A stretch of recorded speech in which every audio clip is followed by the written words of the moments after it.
Se esse vídeo apareceu para você agora, é porque você precisa ouvir o que nós vamos falar aqui. Você precisa, porque às vezes o seu marido está perdido, o seu casamento está por um fio, o seu filho às vezes está nas drogas, está com más companhias, você já não tem mais esperança. E eu quero te dizer que agora essa conversa é um resgate para sua família. Olha, não saia da frente, fique aqui porque nós estamos com um casal aqui maravilhoso. Olha, nós temos na presença do Bispo Juarez, da Bispa Vanessa, tem uma história impactante que vai mudar a sua história, a sua trajetória. Você deve estar vivendo um momento de dor e você não sabe o que é superação. Nesta noite, não saia, assiste esse podcast até o final, porque você vai ter a sua vida transformada e essa oportunidade é para você. Nós estamos aqui com o Bispo Juarez, nós estamos aqui com a Bispa Vanessa e vai ser uma noite especial para todos nós. Sejam muito bem-vindos ao podcast Casamento em Movimento. Para nós é uma alegria ter vocês aqui, porque vocês são nossos líderes espirituais, nossa referência nessa terra. Mas a nossa audiência não conhece vocês. Então eu quero deixar o microfone aberto para vocês se apresentarem e contar para a gente quem é Juarez, quem é Vanessa. Amém. Bom, Juarez é um produto da criação divina do nosso Deus Criador, cuja essência ela vem se aprimorando, se aperfeiçoando com o passar do tempo, e a embalagem vem se desgastando. Né? Mas que continua com similares que existem por aí, são outros objetos da criação divina, e convivendo com essas pessoas, se aperfeiçoando em diversos ambientes, em diversas esferas. Na família, na igreja, na escola, no ensino e nas outras esferas da sociedade. Olá, eu sou Bispa Vanessa.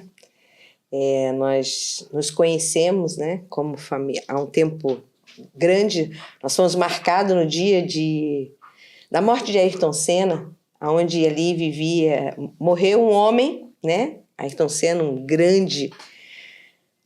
grande personagem, né, no Brasil, e ali nós nos conhecemos, eu e o Bispo Juarez. Eu era uma menina, e fui trabalhar com ele. E dali o Senhor nos levou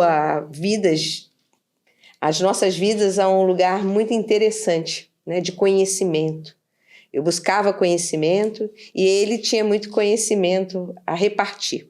O Brasil começava a mudar um pouco uma história em relação às empresas. Ali começam a falar um pouco sobre cooperativa, aquilo ali muito me interessou. Eu cristã, ele católico, e as nossas vidas seguiram aos seus rumos. E depois disso, passaram-se os anos e nós nos reconectamos de novo. E quando isso reconecta, nós entendemos que o Senhor estava nos unindo a um grande propósito. E essa Vanessa hoje não é mais a Vanessa de alguns anos atrás, né? Então você está contando pra gente que havia um julgo desigual, porque Sim. Hoje existe algo místico sobre o julgo desigual. As pessoas não entendem. Como é que você, Bispa Vanessa, sendo cristã, pôde aceitar um relacionamento com alguém que era de outra religião? Conta pra mim. Primeiro, minha pastora, eu creio num Deus que Ele ama incondicionalmente, né? E creio também que eu vivi dentro de uma casa, de uma família que amava a qualquer pessoa em qualquer tipo de religião. Eu fui formada dentro desse lugar. Então, quando a gente é formada nisso, a religiosidade ela é quebrada, né? Ela é desfeita. Então, nós não vivemos debaixo desse julgo. Quando Juarez nós começamos esse relacionamento, eu entendi que o Senhor tinha um grande propósito e pedi ao Senhor uma estratégia. E nessa estratégia o Senhor me deu exatamente um entendimento que eu precisava acompanhar o meu marido aonde quer que ele fosse.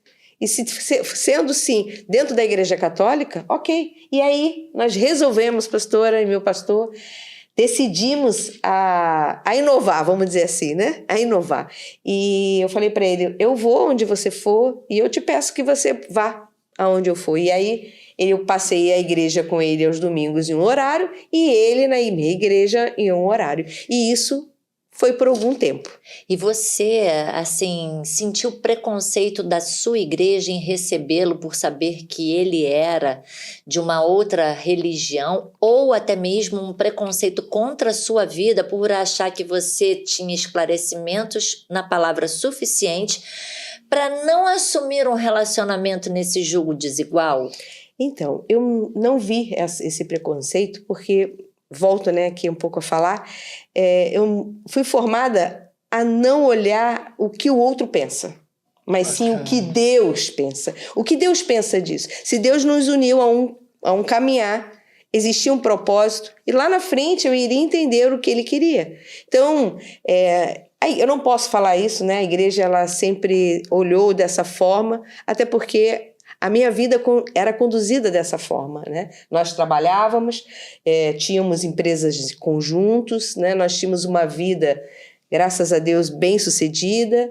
Nós tínhamos filhos, né? Ele tinha filho do primeiro casamento, 2 filhos, e eu dos 2. Então, eu poderia dizer os meus, os seus e os nossos.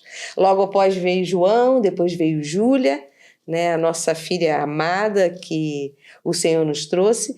E os 2, né? Todos eles são amados, mas depois nós vamos falar dessa Júlia, né? E com isso nós caminhamos, né, dessa forma até Deus fazer entender o que realmente Ele queria. E por que nós fizemos dessa forma? Juarez queria que nossos filhos decidissem como eles iriam caminhar. Ter a liberdade de Bacana. escolha. Isso é muito bacana. Mas no início, se essa pergunta me fosse dirigida, eu ia dizer que eu sofri realmente preconceito. É mesmo? Sim, claro. Porque qualquer pessoa que sabia que eu era católico, você precisa se converter. E na minha cabeça eu não respondia, não abria a boca. Mas eu já sou convertido, só que eu estou convertido na igreja católica. Né? Por que esse pessoal fica dizendo que eu não estou convertido? Né? Porque é o mesmo Deus, com práticas diferentes. Então, quem disse que eu não sofri preconceito? Sofri. Né? Muitas vezes me calava para não ter problemas na família. Porque a família, os familiares, na verdade, é que ansiavam por isso. Bispo, me fala, eu achei interessante. Eu acho que esse é o momento mais difícil, né? Quando você chega no núcleo familiar, se depara com uma questão dessa e tem que fazer uma boa condução, porque a gente sabe que toda a família fica abalada numa situação, até a própria igreja para receber alguém que, né? A bispa teve até a sabedoria de ter bons olhos, porque normalmente as pessoas têm um olhar diferente. E esse carinho do olhar de zelo, de cuidado, de respeitar a individualidade, porque a gente sabe que nesse momento nós temos que aprender a respeitar. Como é que foi o seu posicionamento de fazer uma condução sabendo todo esse impacto que estava vindo sobre a sua vida? Como é que você fez, bispo, nesse momento? A gente tem que ser realmente muito cuidadoso, né? Ter muito zelo. E apesar de ser católico nessa época, eu li muito a Bíblia. Então eu conversava com ela, inclusive sobre a palavra. Olha, eu estou aqui com o folheto da missa, foi essa palavra que pregou. O que foi dito lá na sua igreja? Quando eu não estava com ela. Não, mas isso daqui é assim, assim, assado. Nessa época, ela estava fazendo curso já para o pastorado. Eu não. Mas nós discutíamos, sim, amigavelmente, sobre a palavra que era dita numa igreja e a palavra que era ministrada numa outra. Conversávamos isso. Porque uma das coisas que nós tínhamos em casa era culto em casa. E ele sempre aceitou esse culto. Nós tínhamos cultos semanais. Toda semana nós tínhamos culto. E ele trazia a palavra. Ele trazia a palavra como eu trazia, como os nossos filhos. Então era algo... O Senhor permeava a nossa família. O Senhor fazia parte da nossa mesa. A mesa, para nós, sempre foi algo muito importante e sério. A mesa é o lugar onde nós conversamos com os nossos filhos, conversamos com a nossa família. Quando a nossa família ia, né, independente de catolicismo ou de ser evangélico, o principal sempre soubemos que era o Senhor. Isso é bacana demais, né? E sem negar a unção pastoral que estava sobre a vida dela, eu portava como se fosse ali um diácono, né? Se tivesse de ler, de falar sobre a palavra ministrada, se tivesse de ajudar, ajustar a câmera, que tinha muito culto online, não tinha problema isso. Estávamos sempre juntos. Perfeito. E deixa eu fazer uma pergunta para vocês. E como foi a virada de chave? Foi sempre assim? Porque parece que é tudo perfeito, tá tudo fluindo bem. Como é que era de verdade ali dentro de casa? As 4 crianças, depois mais João e Júlia. Como é que foi isso ali? A convivência das crianças era uma coisa muito agradável, né? Imagine adolescentes de diversas idades e sempre muito dispostos a conversar, a se divertir e juntos. De manhã nós acordávamos, um a um ia para a nossa cama para ficar lá conversando. Dava meio-dia, chegava então a avó dela, e aí, nós vamos almoçar o quê? Ela queria saber o que ia fazer. Quantos. Então sempre foi assim muito agradável quando estávamos juntos em casa. Interessante porque os meninos, né? Os meninos do casamento, do primeiro casamento, eles frequentavam a igreja e tocavam na igreja. Também. Então, quando eles vinham estar conosco na semana, ali eles também tocavam, né, conosco. O nosso filho mais velho e o outro que tocava piano. Então, havia um entrosamento e ali se baixavam as placas, né? Porque eu acho muito importante você que está nos ouvindo, né, você mãe, você pai, e que cada um vive de alguma outra forma, vamos dizer assim, de um outro conhecimento, de uma outra religião, vamos dizer assim, de uma outra tribo, né? Porque eu falo que quando casa, cada um vem com seus costumes. Então, quando você se une a isso, você precisa entender um espaço do outro. Então, quando nós entendemos isso, entramos numa harmonia, viu, pastor e pastora? E essa harmonia foi muito tremenda, porque nós entendemos que não existia uma placa de igreja. Nós entendemos que existia o Senhor. Tinha divergência? Tinha, né? Tinha divergência lá da liturgia, tinha divergência os ritos, né? Lá em casa nunca teve as imagens, mas isso ele sempre respeitou e também nunca foi propenso, né? Nunca adorou a imagem, mas sabíamos o respeito e o limite do outro. Porque isso é muito importante dentro de um relacionamento conjugal, quando ambos pensam cada um de uma forma. E ali vai muito além até de uma religião, né? Eu penso de um jeito, você pensa de outro, nós precisamos conversar a ponto de encontrar um denominador, porque casamos para dar certo. Sim. E a palavra fala que reino dividido, ele não subsiste. Isso aí. O grande problema hoje é a religiosidade, né, que está maior do que a presença de Jesus. Porque Jesus veio quebrando as barreiras da religiosidade, né? Agora, quanto à religiosidade, né, eu me surpreendia, porque meu filho mais velho, ele tocava violão, e de repente ela puxava um canto que ela conhecia. Eu disse, peraí, mas esse canto é da igreja católica, o que esse pessoal está cantando?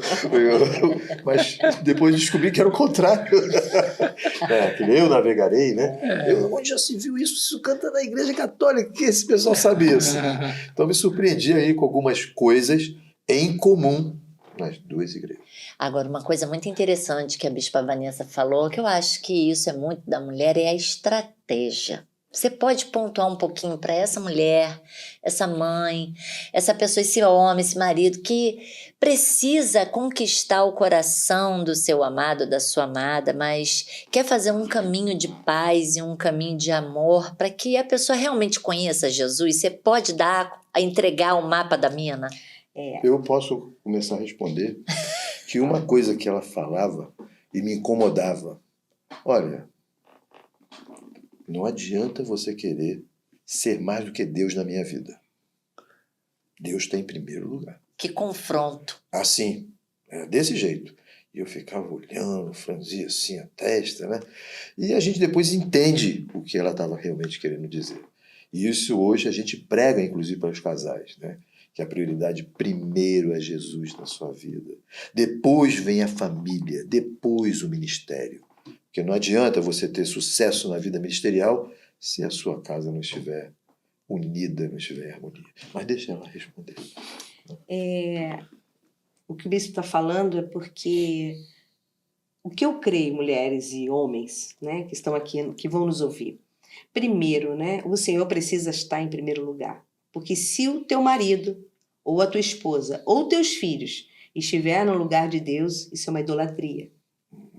E não tem a ver com um santo, tem a ver com aquilo que você colocou primeiro. Se você crer, toda a tua família, se você colocar Deus no lugar devido dele, a sua família será restaurada. Mas eu quero falar assim, pastor e pastor, o que acontece? Primeiro, uma das primeiras coisas que eu fui ao Senhor, eu falei, Senhor, eu quero discernir como eu devo caminhar. Como o Senhor quer que conduzir essa situação, que não seja eu. Então, chega uma época também, pastora, que nossos filhos chegam à adolescência e aquela famosa frase assim, vou fazer 18 anos e eu vou ter liberdade, né? Esse 18 anos é muito sério. E a gente olha para eles e fala, não tem nem nada, o que eles vão fazer da vida? E isso, de alguma forma, era um conflito. Houve um conflito em casa com relação a isso, por quê? Juarez tinha uma liberdade a elas, e eu sempre fui a que puxava um pouco mais. Então, eu era a braba e ele que passava a mão. E chegou uma época que nós não temos como segurar. Essa é uma verdade. Então, como eu pedi ao Senhor e conduzi isso?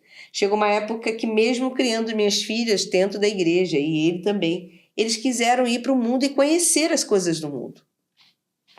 E isso foi difícil. Por quê? É difícil, você que está me ouvindo. É difícil, não é? Mas como que a gente sai dessa situação?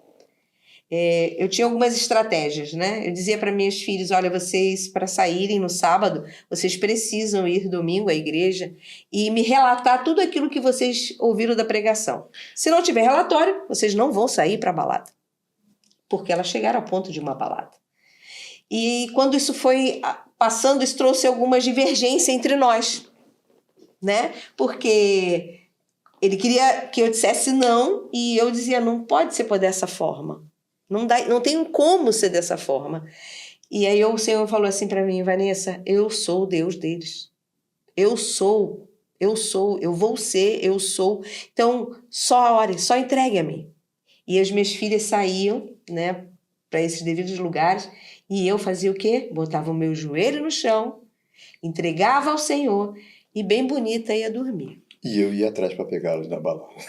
E ele ia atrás, e eu falava para ele, então você vá, porque eu vou dormir. Eu creio no Deus que está cuidando das minhas filhas. Não, mas eu achei interessante essa estratégia de fazer um acordo sobre você pode, mas depois tem que vir e apresentar o relatório. Uhum. A gente sabe que isso é um momento difícil para uma família, ainda mais uma família que busca a presença de Deus, né? O quanto é difícil você ver os seus filhos se desgarrarem de você, se desprenderem e você achar que vou ter uma perda. Eu acho que esse é o momento mais difícil para um pai que ama, para uma mãe que ama, não é isso? E criar um entrosamento, eu acho que é a parte mais complexa de um casal. Nessa condução de como fazer nesse momento, né? Eu acho que é um momento que vocês devem ter tido bastante conversa, né? Não é isso, bispo? Muitas conversas devem ter acontecido nesse momento para poder falar assim, como nós vamos agir nesse momento? Não só com os próprios filhos, mas com os amigos dos filhos, que iam lá para casa, ouviam a gente, falarmos claramente daquilo que nós estávamos preocupados que acontecesse, tanto com ela como com eles. Só para você entender, ainda hoje, esses amigos frequentam a nossa casa. Que legal. Tá certo? Já tendo casado aí uma boa parte dos filhos, eles continuam indo lá em casa para conversar com a gente. Pedir conselhos, né? Porque o aconselhar, a mesa, o dia a dia... em casa nós temos algumas sugestões, vamos dizer assim. Pelo menos uma mesa, sentados todos juntos, durante o dia precisamos ter. Que seja um café, que seja um almoço, que seja um lanche. Hoje eles são casados, então eu quero dizer para você que essas baladeiras, hoje elas são pastoras. Hoje elas têm filhos, hoje elas cuidam de vidas, hoje elas cuidam de casais. Então eu posso dizer que, por misericórdia, o Senhor as alcançou minha casa e podemos ouvir sem nenhum tipo de guerra em casa. Sabe? Não, as estratégias do Senhor foi nos dando, porque eu quero dizer para você, mãe e pai, Deus dá estratégia. Eu poderia passar a noite aqui de várias estratégias dos namorados, né? Porque uma das estratégias que eu quero te dar nunca vai contra. Pelo contrário, traga para a mesa. Nunca disperse, traga para a mesa. Quando você traz para a mesa, os teus filhos começam a avaliar a própria casa, o teu casamento E a postura do candidato. do candidato ou da Claro. candidata, né? Porque hoje, será que os teus filhos, você que está me ouvindo, será que o teu filho hoje gostaria de casar? Eu ouço muito adolescentes e jovens dizendo, eu não quero mais casar. Casamento é falido. Mas, na verdade, por que o filho hoje tem falado isso, meus pastores? Porque eles não veem isso nos pais. E eu não quero trazer culpa, mas a grande responsabilidade é nossa. Porque se eu não faço isso, se eu não tenho uma boa conversa com o meu marido e o meu marido comigo, eles olham para nós e veem uma desunião. Eu posso dizer para vocês que nossos filhos nunca bem uma conversa de agressividade ao falar. Porque não que não tivesse, mas lá no quarto. Era lá no quarto que é resolvido. Porque quando eu lá no quarto, eles não estão vendo. Eles não sabem. Até porque o problema é teu e do seu marido. E em questão de religião? Eu não vou, né? A igreja católica é isso, a igreja evangélica é isso. Querido, essa informação é sua. O teu filho não precisa ser envolvido nisso. Use teu filho para uma estratégia. Para trazer a sua esposa, para trazer o seu marido. Porque eu quero dizer para você, os filhos das trevas são muito mais astutos do que os filhos da luz. Assim diz a palavra. E teve dias de choro enquanto as meninas estavam indo para a balada? Eu não sei se os meninos chegaram a ir também. Vocês podem contar como é que foram esses dias? Foram dias que eles mesmos experimentaram suas provas.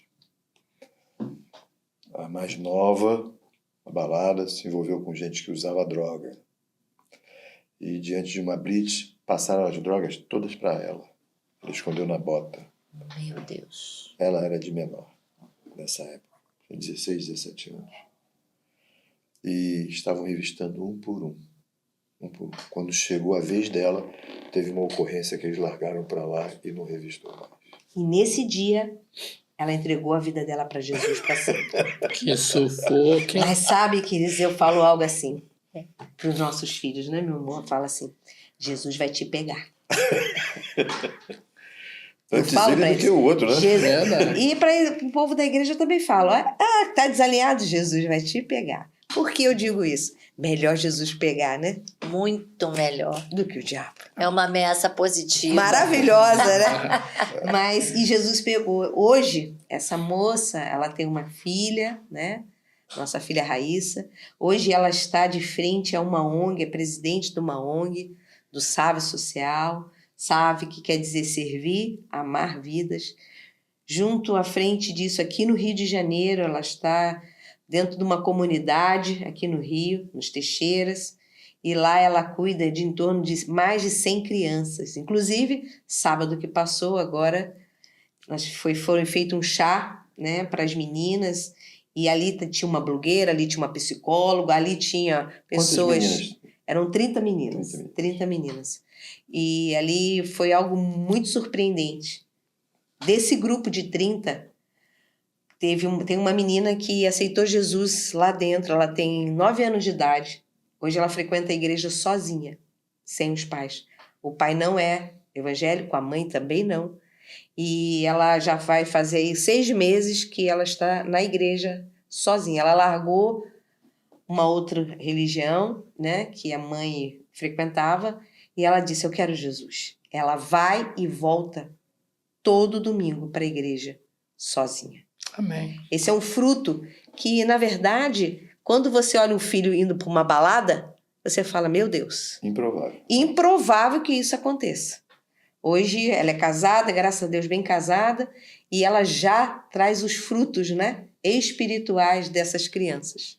Que lindo. E eu sou testemunha que o SAVE é um trabalho extraordinário, mas eu quero que você fique aqui, porque você deve estar se identificando com tudo que está sendo falado. E nós vamos agora começar a tocar em pontos um pouco mais delicados. E nós temos o coração desses bispos para poder tocar nisso e ajudar você a viver uma nova história, ajudar você a resgatar a sua família. Então eu quero começar perguntando para vocês. Qual foi o dia mais difícil dessa família? Provavelmente nem todos os dias foram fáceis. Certamente não foi. Mas a morte do meu primogênito foi algo assim muito doloroso. E é difícil a gente poder afirmar na hora que estamos vendo a mão de Deus. E depois a gente consegue enxergar isso. Ele tinha quantos anos, bispo? Em 2014, 28 anos. Nossa. Ele teve uma pneumonia, tomou corticoides, foi administrado corticoides, alterou um fator sanguíneo e, depois de uma pancada, não coagulava o sangue. E até descobrir isso, foram feitos vários procedimentos, mas começou a medicação dar resultado e fez trombo. Então ele teve um AVC.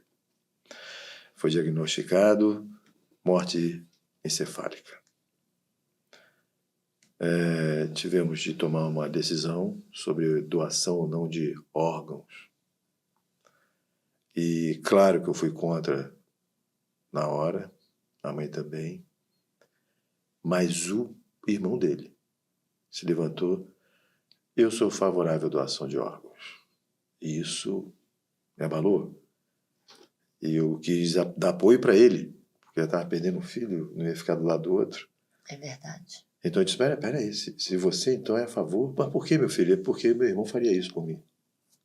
Então eu mudo aqui a minha posição, então também a favor da doação de órgãos. E me explicaram como é que seria isso.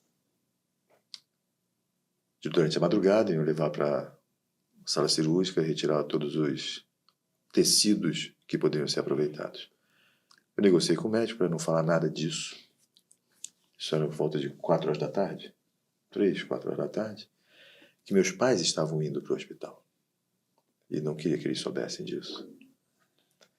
Aconteceu que durante essa visita dos meus pais, minha mãe começou a cantar para ele. Mamãe, ele não está mais ouvindo, mamãe. Ele disse, não, como não está aí? Tá, e a pressão, tá o coração. Então canta, mamãe. E a mamãe cantando, subiu muito os batimentos cardíacos. Começou 130, 135, 150, 165 e foi a 0. Ou seja, depois de diagnosticada a morte encefálica, ele teve uma parada cardíaca. E nós entendemos que isso foi um favor imerecido do Senhor, porque a gente ficaria o tempo todo se questionando, puxa vida, e se não tivesse decidido pela doação de órgãos, né? Então, veio ali uma resposta do céu para chegar e dizer, não, deixa que está comigo. Claro que aconteceram várias outras coisas, em termos de sinais, para nos colocar isso, mas isso foi muito marcante. Ele me deixou um neto, né? Lucas, hoje com 18. E é isso, continua. Quando me perguntam quantos filhos eu tenho, 6. Um já está com o Senhor. E tá como certo. vocês superaram o luto? Porque para a um gente pai sabe, e uma né? mãe é a dor mais difícil. Como o bispo falou, ele decidiu sobre... Não que a gente não concorde com doação de órgãos, nós concordamos.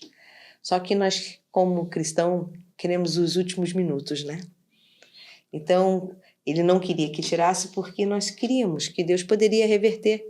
Nós não tínhamos conhecimento que quando se perde aí, né, a memória, a mente, a atividade cerebral, que não voltaria mais, né? Então, era algo novo para nós. Então, nós não sabíamos. Então, quando ele diz não para doação, não porque não queremos que isso vá para o próximo, não é isso.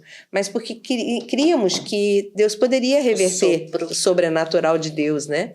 Porque nós, como cristãos, vemos tantas coisas sobrenaturais, né? Os olhos de fé, eu entendo que esse momento é um momento, né, de olho. Nós temos que ter convicção daquilo que nós cremos. Sim. Temos Deus, né? Exatamente. Eu creio que a família, nesse momento, estava em unidade com esses olhos de fé. Então, Isso. eu entendo, bispo.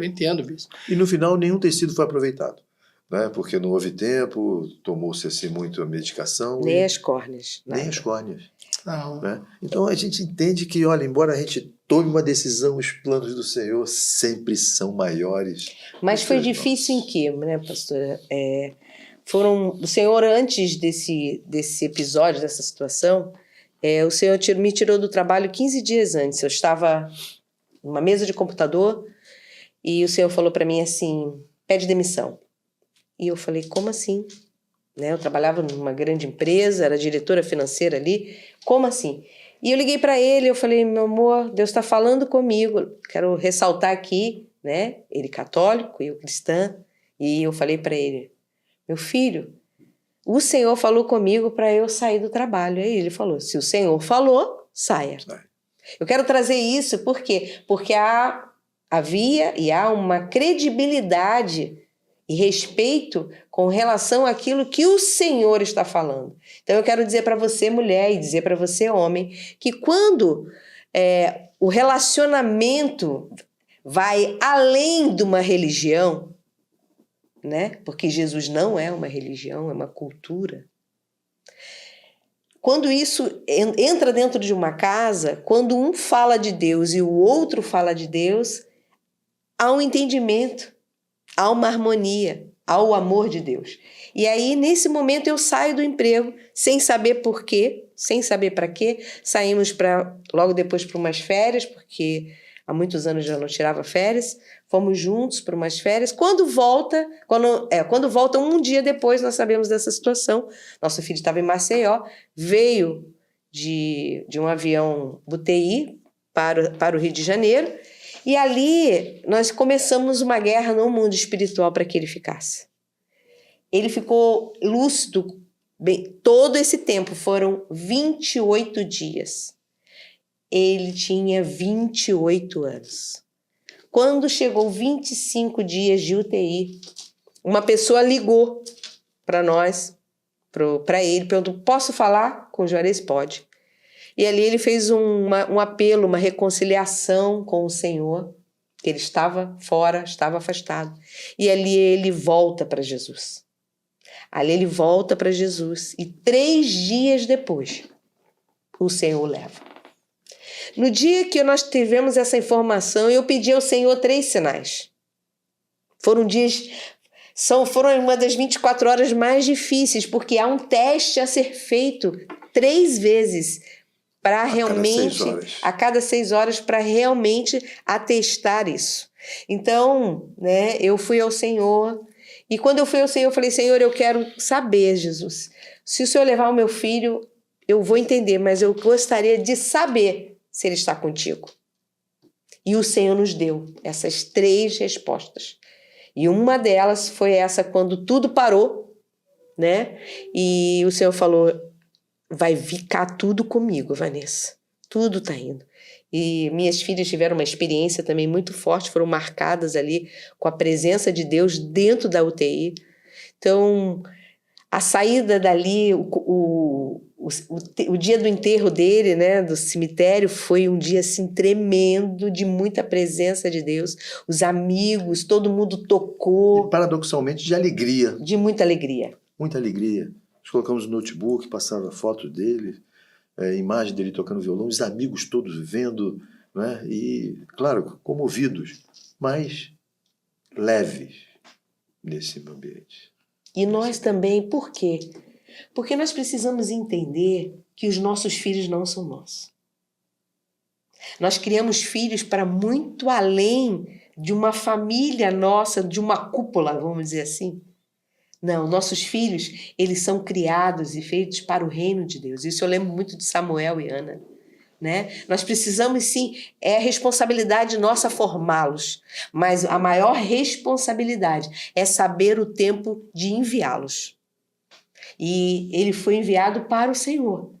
Foi difícil? Foi muito. Nós tivemos que mudar a nossa rota de vida, né? Ali eu deixei de trabalhar, ali o bispo, né, começa uma outra trajetória, e lá na frente, como estamos hoje, né? O Senhor ali, aí logo após ele perde pai, né? O bispo perde o pai, 18. Eu perco vó, ele perde irmã, e aí foi uma perda, muitos lutos, e nós juntos. nós juntos o tempo inteiro, um ali ajudando o outro, né, em toda essa caminhada e tendo que lidar com esse sentimento de muitas mortes dentro de casa com os outros filhos.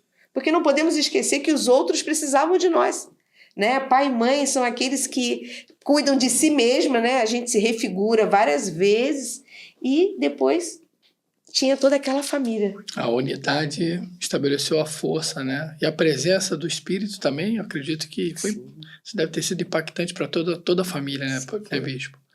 Eu acho que esse é o momento que realmente, se não houver a unidade conjugal, a família fica frágil, né? Sim. Porque nesse momento é aquilo, por mais que a gente esteja preparado, sabemos que está indo para um plano melhor, mas ninguém está preparado para esse não. Então, mas a gente depois dá valor, né? Quando a gente lê Isaías 43:13, onde diz que não há nada, nem ninguém que possa fazer escapar das minhas mãos algo ou alguém. Exato. Agindo eu, quem impedirá? Exato. Então, Aleluia. Deus fala assim pra gente. Mas o amor do Senhor, ele é tão sobrenatural que só quem já passou por uma experiência dessas pode dizer que a paz do Senhor, ela excede o nosso entendimento. Ainda na dor, no luto, na perda, né? Que não é uma perda. Nós estamos nos separando temporariamente para um reencontro. Mas quando eu também estava naquele leito de hospital e o Lucas já tinha sido desenganado pelos médicos e já estava no coma, eu tive a paz. E eu aceitei a vontade do Senhor, ainda que as pessoas dissessem o que quisessem. Chegam os médicos, né, que eles trazem pra gente a realidade. Dura, muito dura, mas eles precisam realmente nos colocar ao par do que está acontecendo. Eu louvo a Deus por muitos médicos, porque eu acredito que nenhum ser humano passa por aquilo sem ser tocado de alguma forma. E como o Senhor nos tocou, Ele toca nessas pessoas também. Mas a paz do Senhor excede todo entendimento. E eu fico muito feliz de saber que foi isso que sustentou vocês, né? Porque imagina a família que não tem Jesus. Por isso que hoje esse podcast é para você entender que não é sobre frequentar uma igreja apenas.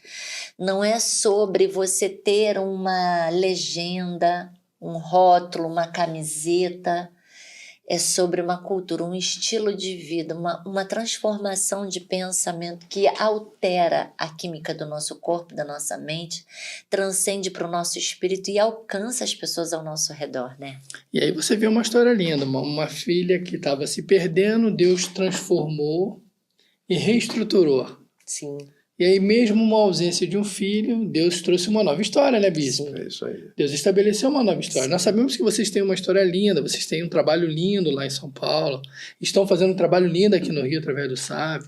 Eu acredito que essa trajetória também gerou vida em vocês, né? Sim. Porque vira um propósito nisso tudo, né? Porque Deus, quando ele faz com uma perfeição assim, sobrenatural, não é isso, Bispo? Exatamente. A gente fala que uma noite inteira a gente pode até chorar, muitas lágrimas vão sair dos nossos olhos. Mas no dia seguinte vem o refrigério, vem a alegria, né? Aí eu queria também entender como é que foi essa trajetória, porque houve uma mudança assim. Houve. Então, a gente está relatando fatos que ocorreram em 2014, morte do primogênito, 2018, morte do meu pai. Passamos por um período de Covid, que subtraiu muitas vidas. E que muitos casais se separaram. Muitos casais. Dentro de casa.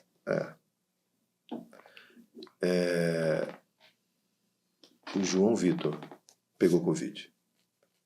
Praticamente assintomático. A gente descobriu por acaso, subiu nas escadas, não tinha elevador nesse dia, e ele ficou no caminho, eu ganhando dele. Coisa rara, né? Com quantos anos ele, né? 2018, 18, 20, né? 20 anos. E estranhei isso. Fui Ficou fazer o pra trás? teste. Subindo na escada. Subi na escada, 7 andares lá em São Paulo. Deu positivo. E os hospitais não aceitavam a informação, a internação do João Vitor, porque ele era assintomático. Tinha muita gente em pior estado. E eu liguei para uma prima médica, ela medicou, e o João Vitor deu aquela queda e levantou. Graças a Deus. Semana seguinte, ela. Ana Vanessa. Também, mesmo esquema. E depois eu comecei a me sentir mal, mas não queria tomar medicação enquanto eles não tivessem completamente curados. E aí complicou, porque a inflamação veio forte. Então, quando eu fui para o hospital, quase coagido, forçado, estava com 55% do pulmão comprometido. Me lembro que o médico que recebeu a gente no hospital chegou e disse: a má notícia é que está muito ruim o seu pulmão. A boa notícia é que eu já estive assim, com o mesmo percentual e estou aqui. Então... E ali, nesse momento, a gente viveu quase uma morte. Ele foi, eu brinco, né? Ele bateu na trave.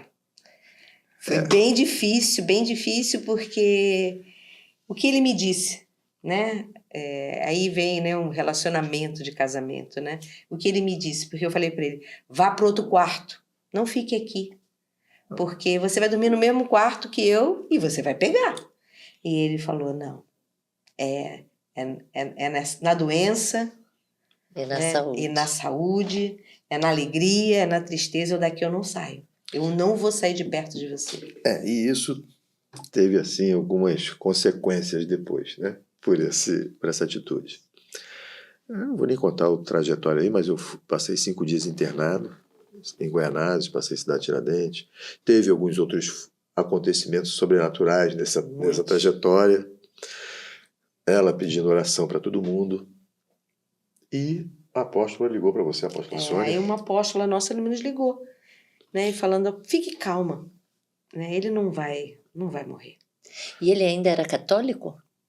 Não posso dizer que eu já não frequentava mais a igreja católica, Mas estava no início de uma caminhada. Né? No início de uma caminhada, uma cabeça ainda não transformada no Senhor, né? Vocês viram que ele não quis tomar o remédio. Uhum. E isso foi um conflito, sim. Então, aí agora nós vamos expor os conflitos, né? Houve conflito porque nós já tínhamos o remédio, ele não quis tomar. Mas aí tive que entender, né? Que ele disse para mim: olha, na alegria, na tristeza. E eu falei: então tá bom. Vamos ver o que vai dar nisso aí, né?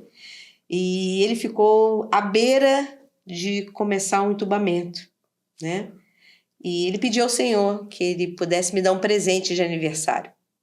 E nesse dia, quando terminou tudo isso, ele sai no dia do meu aniversário, 24 de março. Ele pede ao Senhor: Senhor, se eu puder presentear. E por que isso, querido? Deixa eu te falar algo. Você, mulher. Às vezes a gente espera no dia dos namorados, né, aquele presente. Às vezes a gente espera no seu dia de aniversário o presente. Queridos, eu quero dizer uma coisa para você, mulheres.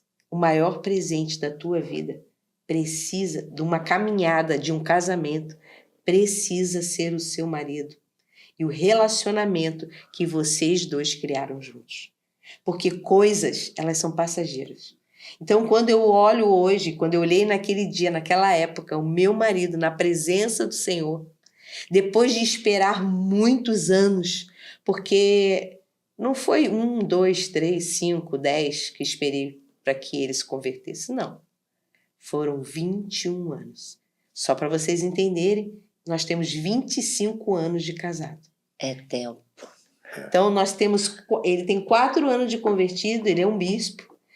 Voltando a dizer, ele lia a palavra de Deus, então ele tinha o conhecimento, era algo que foi sendo estruturado dentro de casa. Então, eu quero dizer para você, mulher, você, homem, que isso é possível. É possível você conviver com uma outra pessoa que não seja da mesma religião. É possível você se amar. É possível você trazer essa família. É possível você vencer o luto. É possível você... Mas como que tudo isso é possível, minha pastora e meu pastor? Como isso é possível? No Senhor. Somente Ele. Você, o teu braço, a tua estratégia humana não vai te levar a esse lugar. Até o dinheiro tem limite. Não tem como, porque hoje nós podemos falar isso. Nós ganhávamos muito bem. Até nesse nosso filho. vir a falecer, nós ganhávamos muito bem, nós tínhamos uma empresa em conjunto, ele tinha uma empresa com outro sócio, eu trabalhava nesse lugar, nós comíamos nos melhores lugares, nós viajávamos, nunca nos importamos muito com as coisas de casa, sabe? Porque as coisas de casa para nós eram um lugar de passagem, quase não ficávamos, mas nós queríamos muito dar algo diferente para a vida dos meus filhos e marcar. Hoje em dia dizem memórias, né? Experiência. Hoje nós queríamos marcar a vida deles, marcar com amor, porque hoje a sociedade trabalha muito, naquela época também. E nós, o que nós sempre desejávamos? Que quando estivéssemos com eles, fosse sempre os melhores momentos. Isso é importante. Os melhores momentos, não só de falar do Senhor, mas de nos relacionar. Então, quando o nosso filho falece, nós abraçamos mais ainda. Quando ele teve essa experiência, né, de quase morte, né, isso também uniu muito a nossa família, muito, muito, muito, mais ainda. E passamos por essas situações, por essas dificuldades, como foi o início da sua pergunta, né? Qual foi a situação mais difícil? Nós temos algumas situações, mas eu quero dizer uma coisa para você. Em todas elas, o Senhor foi vencedor. Em todas elas, a manifestação do poder de Deus sobre a nossa casa e a nossa família foi surpreendente. Aleluia. Mas ainda na Covid.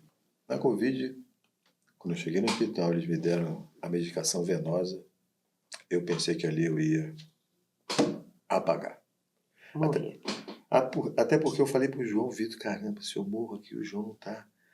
Como que vão ficar sabendo que eu tô aqui, né? Como que eu morri? Eu disse, meu filho não vai embora agora não, fica aí, dorme que é de madrugada, dorme no carro, depois você vem aqui me ver como é que eu tô, e depois você vai para casa. É dito e feito, mas ali estreitou. No dia seguinte eu fui transferido da cidade de Tiradentes para Guaianazes. E lá no hospital, já que eu não morri, né? Já que eu tô aqui, eu vi muita gente mais nova sendo entubada, indo para UTI e não voltar. E ali você falou muito do amor de Deus, né? Muito do amor de Deus, do que Então, Deus tive a fez. oportunidade de orar pelas pessoas. Né? Tive gente que não conseguia ir para o banheiro tomar banho. Pessoas de 40 anos. E eu queria rapidinho. E não, esse negócio vai me pegar aqui não. Né? Já que eu estou aqui, eu vou lá tomar banho sozinho. Só fiquei com aquele catéter de óculos. E quando eu saio, uma das pessoas que estava orando ligou lá para casa e disse, eu queria fazer uma visita para o senhor, que é a apóstola Sônia. Na terça-feira seguinte, ela vai lá em casa. Depois da sua saída. Depois que eu... Ainda debilitado. Depois da Covid, fiquei um mês aí, sério, ir no banheiro, comi e ir pro banheiro. Era difícil. E ela disse assim para mim, você sabe por que você saiu do hospital? Eu tive alta. Não é disso que eu tô falando. O senhor sabe por que o senhor saiu do hospital? Eu comecei. Porque eu estava orando pelas pessoas. Porque... Não. Havia uma sentença de morte para o Senhor.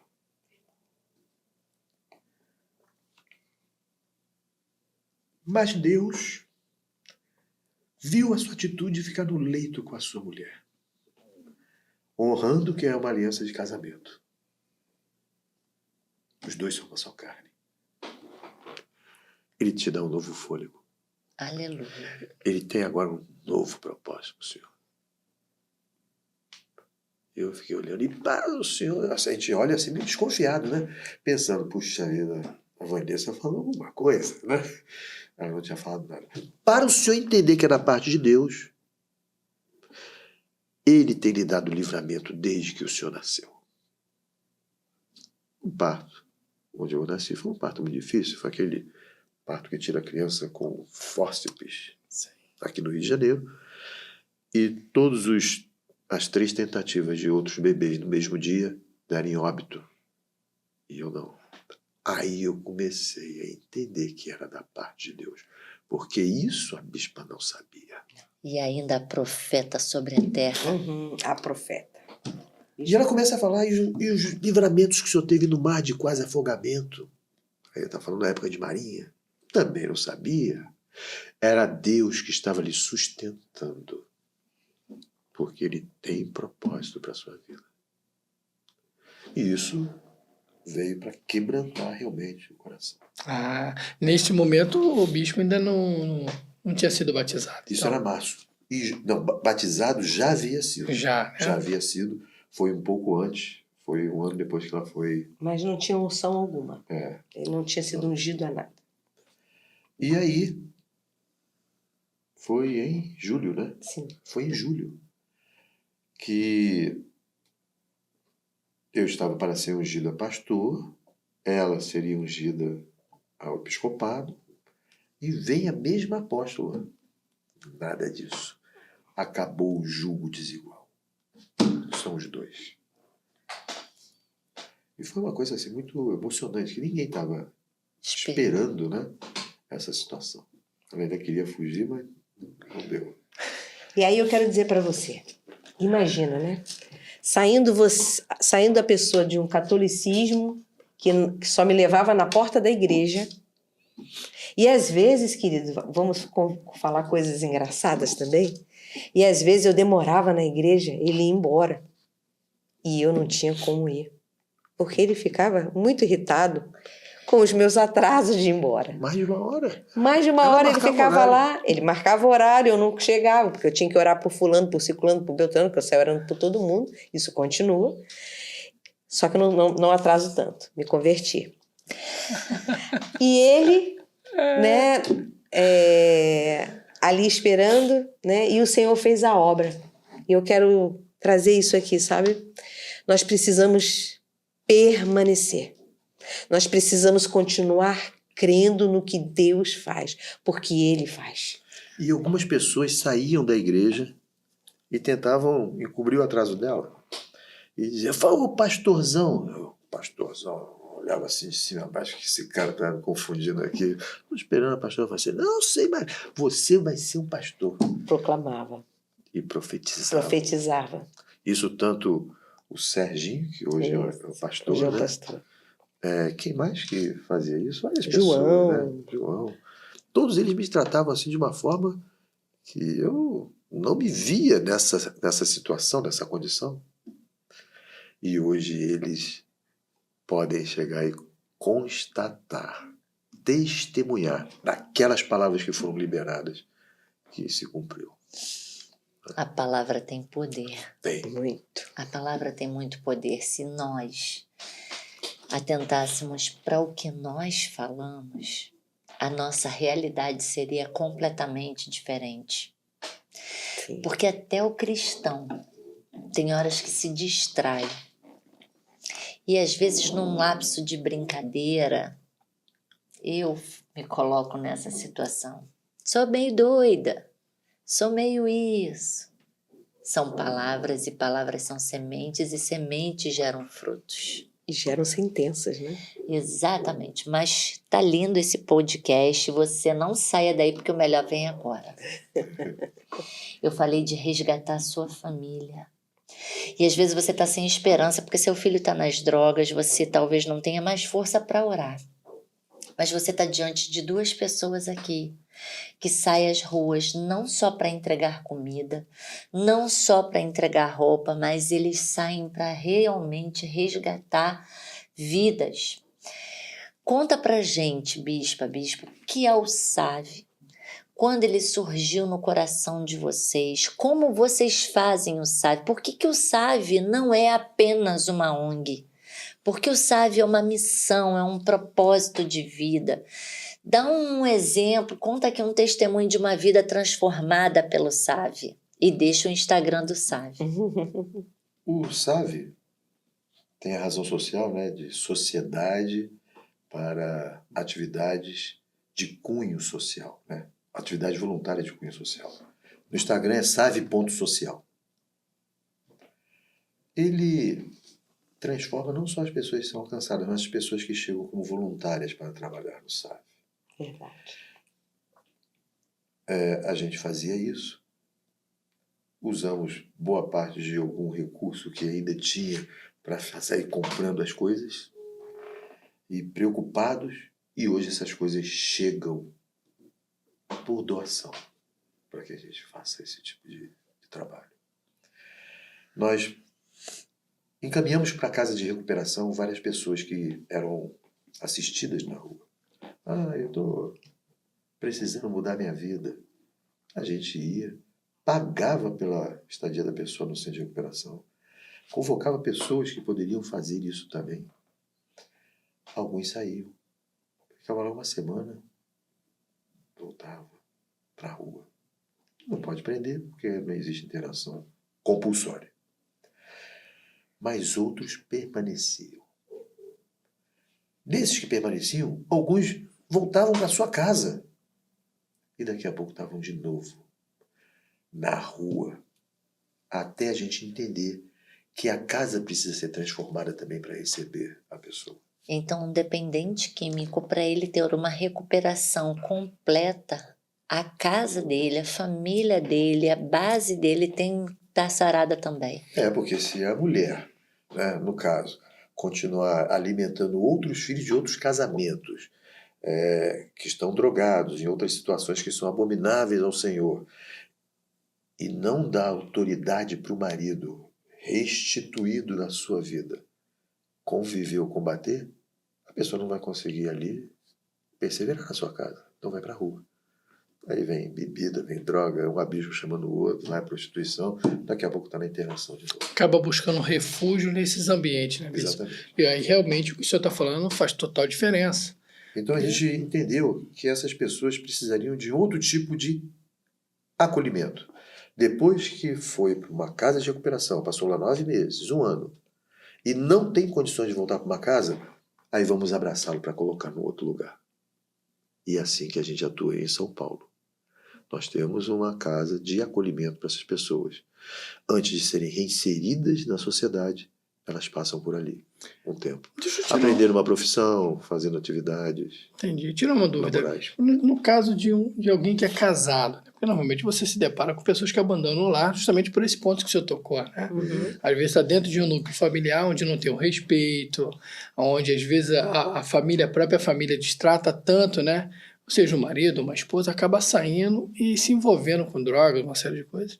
E nesse tratar desse indivíduo, o senhor está falando assim, existe um núcleo lá, existe uma família onde o senhor, acredito que vocês trabalham nesse núcleo também, não é isso, bispo? Também. Mas antes de trabalhar, como é que é esse retorno, bispo? Como é que é? Porque é aquilo que o senhor falou, a pessoa às vezes nem quer se submeter e ficar nesse tratamento, né? Não. E como é Mas que é esse por isso que retorno? os Como é que é essa centros de- inclusão? O centro de recuperação, ele permite visitas dos familiares a partir do 1º mês, a partir do 2º mês. Todo mês é aberto para a família ir lá visitar. Com isso, a casa de recuperação começa a observar o relacionamento. E soltando aos pouquinhos, no 6º mês, no 7º mês. Para voltar para casa, para fazer Essa convivência. essa convivência. Vou dizer para você que se não houver o trabalho na família, muito provável que essa pessoa vá para a família e volte para a rua. A gente tem inúmeros casos desse. Então, quando falamos desse acolhimento que o SAV tem em São Paulo, é porque sabemos que 9 meses que uma casa normalmente dá é pouco para que esse relacionamento volte ao normal. É pouco. Então, eles saem de um centro de recuperação, passam pelo acolhimento do SAV, nesse local, lá em São Paulo, e ali ele começa a ter um relacionamento com as suas famílias. Nós temos casos de que saiu para o centro de recuperação, foi para lá, ficou um tempo, a família vinha vê-lo, outros dias passavam semanas na casa da família, depois voltavam para lá, e uns decidiram ir para suas casas e se reconciliarem também, outros não deram certo, foram para a rua, e outros estão lá até hoje porque não encontraram, não viram que daria para esse retorno. Então é esse apoio que o SAV em São Paulo dá. Agora vamos falar sim de um caso de sucesso. Nós tivemos um caso que um voluntário, usuário de drogas, usava droga na rua, ele foi na igreja e pediu um sapato, um sapato. E quando ele pede esse sapato, ele quer devolver o chinelo dele. Não foi assim. Ele chegou chorando e sentou no portão da igreja. Eu estava lá de fora, conversando com os homens, e perguntei, escuta, você quer comida? Lá na igreja, a gente sempre almoça depois do culto. Não. Você quer roupa? Não. Você quer conversar? Não. Então, fica na sua aí. Qualquer coisa eu tô aqui. E deixa ele lá. Daqui a pouco ele diz, quero um sapato. Hã? Quero um sapato. Você quer um sapato? Qual é o número do seu calçado? Ele falou, pediu um colega, um discípulo para ir lá dentro, conseguiu o sapato para ele. Aí ele chorou mais ainda. Ele chorou mais ainda. E começou a querer oferecer a sandália havaiana que ele tinha. Aí o pessoal disse, não precisa. Aí ele insistiu, disse, eu entendi, aceita a sandália havaiana. Ele quer retribuir. Aí ele me olhou, ficou assim, continuou lá. E depois, ele queria retribuir, semana, porque eles têm uma linguagem de retribuir.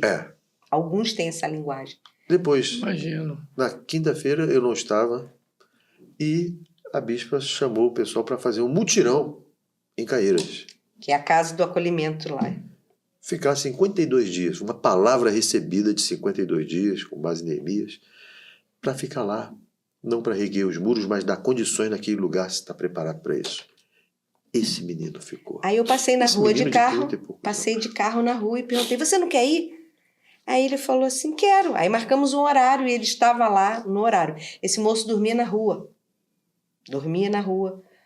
Bebia. Não usava usou droga. Não usou um período de Usou? droga. Um período pequeno. Mas não chegou a ficar viciado. Não. Mas por que ele foi pra rua? Ele foi pra rua porque houve uma morte na família. A mãe morreu, os irmãos queriam só a herança, ele não queria essa conversa, tinha passado um bom tempo no hospital e ele foi pra rua. Quando ele vai, encontra a gente e aí ele vai para esse lugar. Quando a igreja conversa com ele, né, porque o SAV está incluso, né, dentro de uma igreja, e ali a igreja pergunta, onde você vai? Ele falou, vou pra rua. Aí um pastor Ramon, me fala, bispa, eu tô indo, ele vai sair daqui e vai pra rua. Como nós vamos poder fazer isso? Eu falei, eu vou conversar com o bispo. O bispo não tava, nós estávamos num lugar que o telefone não pegava. Eu falei, vamos deixar ele dentro da igreja. Recebemos ele dentro da igreja, ele ficou dentro da igreja durante 4 dias para ver como é que ele se portava, né? Depois de 4 dias ele vai para Caieiras. E ele fica lá 52 dias fazendo essa reforma num lugar onde não tinha água direito, não tinha luz. E depois dali ele começa a morar nesse lugar, esse rapaz. Quando ele começa a morar nesse lugar, ele conhece uma moça da igreja. Antes ele se batiza.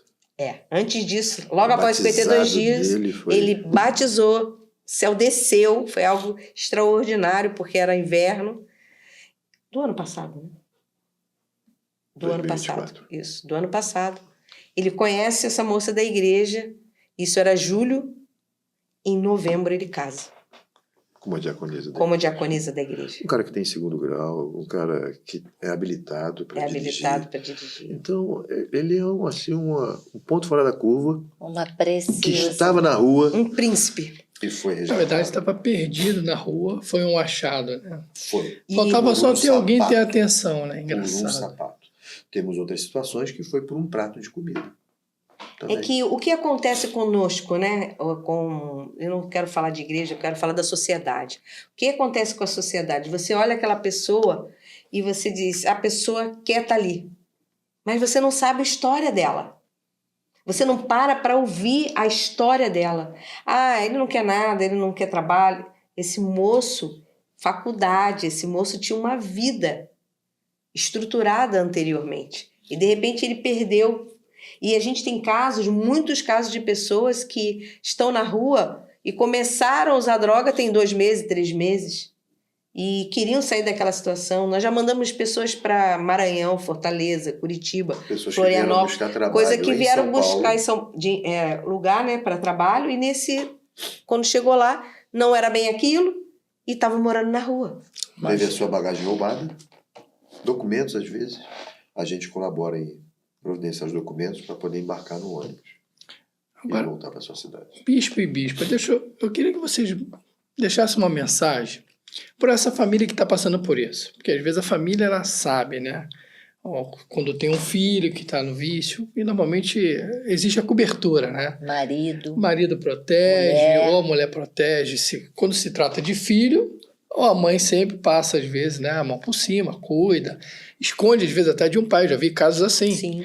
E a família acaba sendo destruída, porque, querendo ou não, quem está no vício acaba, às vezes, desestruturando a família, né? Um parênteses, tem gente até que dá dinheiro para a pessoa não ter que sair para comprar a droga e o delivery chega. Exato. Acontece. Eu queria que o senhor deixasse uma mensagem para essa família, como ela poderia conduzir para tentar buscar um caminho de conserto já nesse início. Não estou dizendo que vai resolver 100%. Eu acho que o caminho é buscar alguém de apoio, né?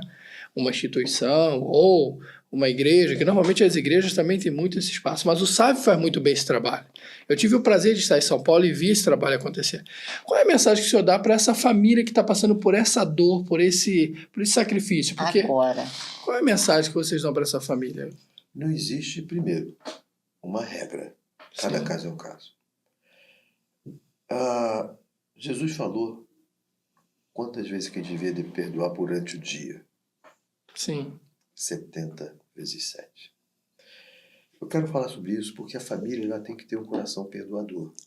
Porque é uma ofensa para a família toda vez que volta um dependente, ele subtrai da casa recursos para converter em droga. Às vezes a família tem que começar a viver sem recursos para que ele não seja tentado a fazer isso. Seja qual for a estratégia, ela precisa ter um coração perdoador e uma atitude acolhedora.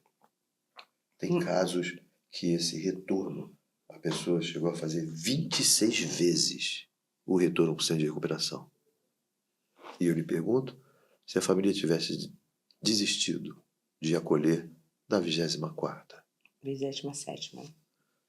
Foi 27? Você falou 26? Não, algumas antes. Sim, Porque sim. já fiz uma, já fiz duas, fiz três, não vou mais fazer. Nesse caso, você está falando do irmão do Luiz Hermínio, que é o pastor Júnior, que foi uma pessoa recuperada. 26 vezes que ele chegou e fez esse retorno. É verdade. Então, Sim. em suma, ela precisa acreditar em todas as vezes.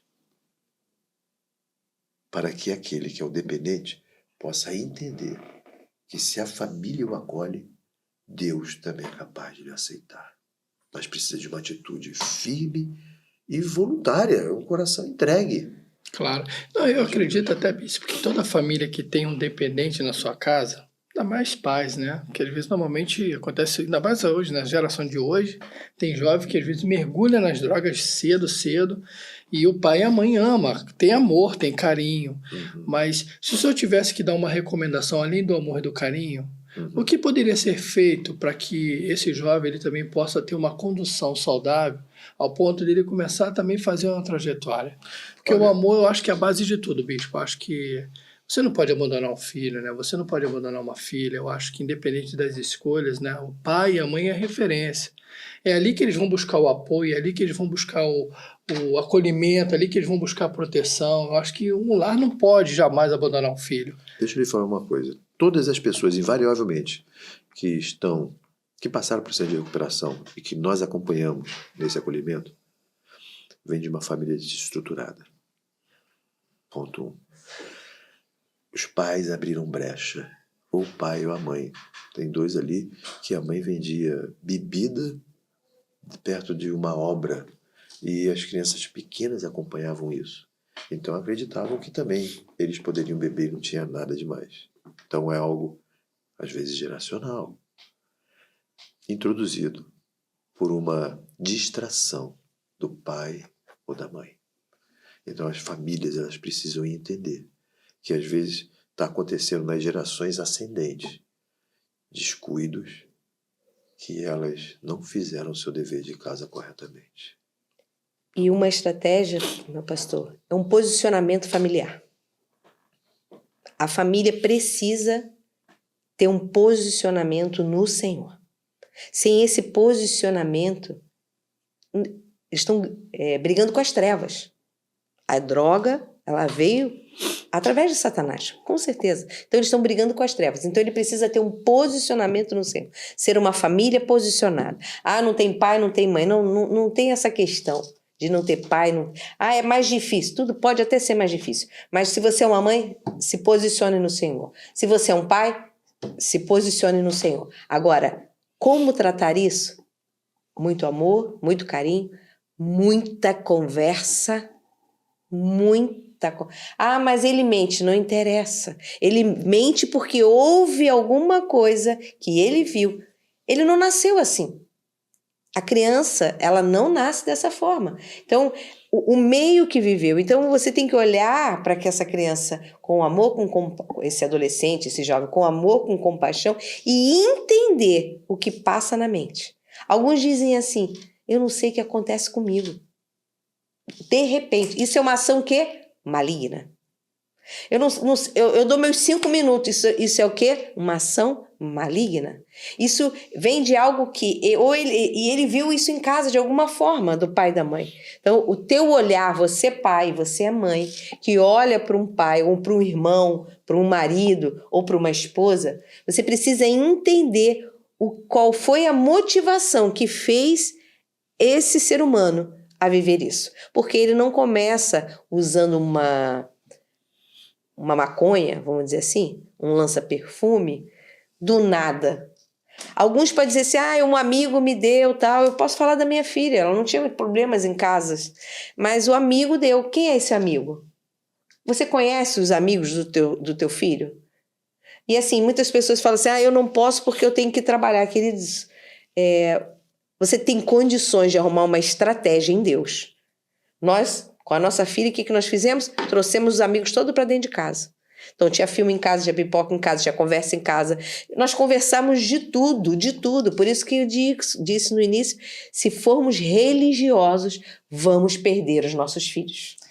Ser religioso não é ser espiritual e ser espiritual não é ser religioso. São coisas diferentes. Eu preciso estar posicionada, preciso estar no Senhor, preciso falar da palavra, mas eu preciso amar ao meu filho, no qual, como disse o bispo aqui no início, ele não vai estar em cima, a religião não está em cima dele. Não. Deus é pai e precisa ser pai do teu filho. Mas quem vai conduzir isso? É a família, são os pais. Ou é uma mãe solteira, é um pai solteiro, ou uma esposa, que também tem muitos casos de maridos que começam a usar droga. Mas como que você vai trabalhando? Você precisa entender qual é a causa, o que fez essa pessoa chegar a esse lugar. É isso. Eu queria também falar que existe um processo de redução de danos nesse voltar para casa. Muitos, quando retornam, já ficam sabendo que a esposa arrumou outro companheiro. Isso. Então, a redução de danos é pelo menos resgatar os filhos da primeira união. E nisso, glória a Deus por isso, temos duas situações que as relações com os filhos haviam sido rompidas e agora que eles já estão livres das drogas, do álcool, já estão trabalhando, embora estejam ainda no centro de acolhimento, já começam a interagir com os filhos. Acompanham o trabalho, os filhos ligam, dizem como é que tá. Ele chega, está trabalhando com madeira, ele vai fazer um artefato de madeira para presentear o filho, para usar na sua casa. Que bênção. Que lindo, né? Dessa forma. Eu quero dizer assim, acredite que Deus pode fazer. Acredite em você mesmo. Você pai, você mãe, você esposa, você marido. Vocês precisam acreditar, primeiramente, no poder de Deus. Segundo, que Deus dá a estratégia para mudar uma história de um ente querido. Então eu quero pedir para você, se puder, siga o Save Social. Save.social no Instagram. Social, ele é melhor nisso do que eu, viu? E deixa também o endereço da igreja de vocês, porque se você precisa de ajuda, precisa de uma palavra, precisa de um conselho presencial, o bispo e a bispa têm uma igreja em São Paulo, deixa o endereço dela. Fica em Santo Amaro, na rua Amileto Farro, 612. No Instagram é @ e as iniciais da igreja. Igreja Apostólica Filhos do Reino. AIFR. São Paulo. Perfeito. Vou deixar na legenda desse vídeo. Eu espero que você que ficou conosco até agora leve essa mensagem para a sua vida, mas você não pode deixar isso morrer aqui. Você precisa compartilhar com alguém que precisa ouvir essa mensagem. Se você precisar também conversar conosco virtualmente, comente aqui. Nós vamos chamar você no individual, vamos poder te dar um aconselhamento. Estamos aqui para poder edificar a sua vida, mas hoje você vai resgatar a sua família. Em nome de Jesus. Boa noite, que Deus abençoe sua família, sua casa.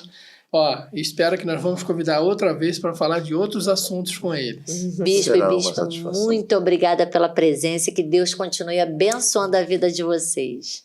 Nós agradecemos, Deus abençoe. Você que entrou, né, por um acaso, ou você que acompanhe, continue acompanhando eles, né? Eu tenho certeza que aqui é um lugar de muitos frutos. Essa mesa, esse podcast vai trazer você a clarear muitas coisas no teu dia a dia, no teu casamento, nas falhas nossas como mulheres, as falhas dos homens, aquilo que deu certo, aquilo que foi bom. Então, participe, né? Se inscreva no canal, dê o seu like, né, sobre tudo isso que vem sido falado, escute, mas principalmente, coloque em prática. Se posicione no Senhor. Permaneça, porque Deus pode fazer todas as coisas. E essa mesa é uma mesa que cura, né? É uma mesa que cura. Exatamente. Obrigada pela oportunidade. Nós que agradecemos. Beijo. Beijo.